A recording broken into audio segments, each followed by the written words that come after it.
பொதுக்காலம் 11ஆம் வாரம் ஞாயிற்றுக்கிழமை. முதல் வாசகம். எனக்கு நீங்கள் குருத்துவ அரசராகவும் தூய மக்களினமாகவும் இருப்பீர்கள். விடுதலை பயண நூலிலிருந்து வாசகம். அதிகாரம் 9. இறைவார்த்தைகள் 2 முதல் 6 வரை. அந்நாட்களில் ரபிதீமிலிருந்து பயணம் மேற்கொண்ட இஸ்ரேல் மக்கள் சீனாய் பாலை நிலத்தை வந்தடைந்து பாலை நிலத்தில் பாளையம் இறங்கினர். அங்கே மலைக்கு முன்பாக இஸ்ரேல் பாளையம் இறங்கினர். ஆனால் மோசே கடவுளிடம் ஏறி சென்றார்.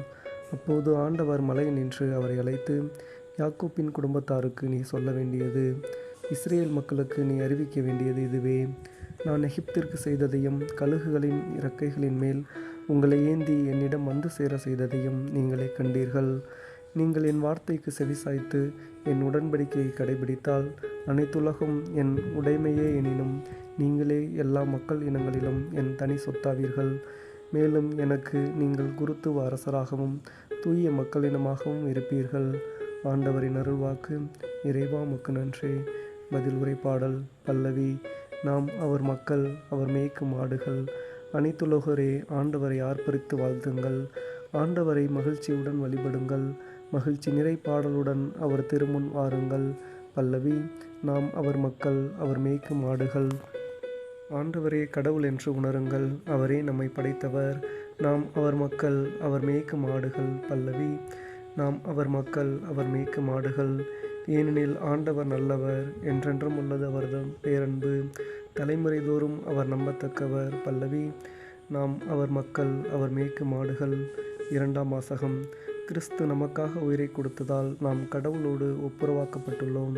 திருத்தூதர் பவுல் ரோமையருக்கு எழுதிய திருமுகத்திலிருந்து வாசகம். அதிகாரம் 5. இறைவசனங்கள் 6 முதல் 11 வரை.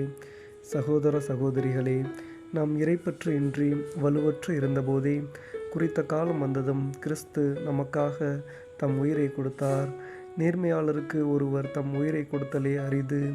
ஒருவேளை நல்லவர் ஒருவருக்காக யாரேனும் தம் உயிரை கொடுக்க துணியலாம். ஆனால் நாம் பாவிகளாய் இருந்தபோதே கிறிஸ்து நமக்காக தம் உயிரை கொடுத்தார். இவ்வாறு கடவுள் நம்மீது கொண்டுள்ள தம் அன்பை எடுத்து காட்டியுள்ளார். ஆகையால் இப்போது நாம் கிறிஸ்துவின் இரத்தத்தினால் கடவுளுக்கு ஏற்புடையவர்களாகி அவர் வழியாய் தண்டனையிலிருந்து தப்பி மீட்பு பெறுவோம் என மிக உறுதியாக நம்பலாமன்றோ? நாம் கடவுளுக்கு பகைவர்களாய் இருந்தும் அவருடைய மகன் நமக்காக உயிரை கொடுத்ததால் கடவுளோடு ஒப்புரவாக்கப்பட்டுள்ளோம். அப்படியானால் ஒப்புரவாக்கப்பட்டுள்ள நாம் வாழும் அவர் மகன் வழியாகவே மீட்கப்படுவோம் என மிக உறுதியாக நம்பலாமன்றோ? அது மட்டுமல்ல, இப்போது கடவுளோடு நம்மை ஒப்புரவாக்கியுள்ள நம் ஆண்டவர் இயேசு கிறிஸ்துவின் வழியாய் நாம் கடவுளோடு உறவு கொண்டு பெருமகிழ்ச்சி அடைகிறோம். இம்மகிழ்ச்சியை நமக்கு தருபவர் கடவுளே. ஆண்டவரின் அருள்வாக்கு. இறைவா உமக்கு நன்றி. நற்செய்திக்கு முன் வாழ்த்தொலி. அல்லேலூயா, அல்லேலூயா. இறையாட்சி நெருங்கி வந்துவிட்டது. மனம் மாறி நற்செய்தியை நம்புங்கள். அல்லேலூயா. நற்செய்தி வாசகம். இயேசு தம் சீடர் 12 தம்மிடம் வரவழைத்தார். மத்தேயு எழுதிய தூய நற்செய்தியிலிருந்து வாசகம். அதிகாரம் 9 இறைவார்த்தைகள் 36 மற்றும் அதிகாரம் 10 இறைவார்த்தை 8. அக்காலத்தில் திரண்டிருந்த மக்களை இயேசு கண்டபோது அவர்கள் மேல் பரிவு கொண்டார். அவர்கள் ஆயரில்லா ஆடுகளைப் போல அலைக்கழிக்கப்பட்டு சோர்ந்து காணப்பட்டார்கள். அப்பொழுது அவர் தம் சீடரை நோக்கி, அறுவடை மிகுதி, வேலையாட்களோ குறைவு. ஆகையால் தேவையான வேலையாட்களை தமது அறுவடைக்கு அனுப்பும்படி அறுவடையின் உரிமையாளரிடம் மன்றாடுங்கள் என்றார்.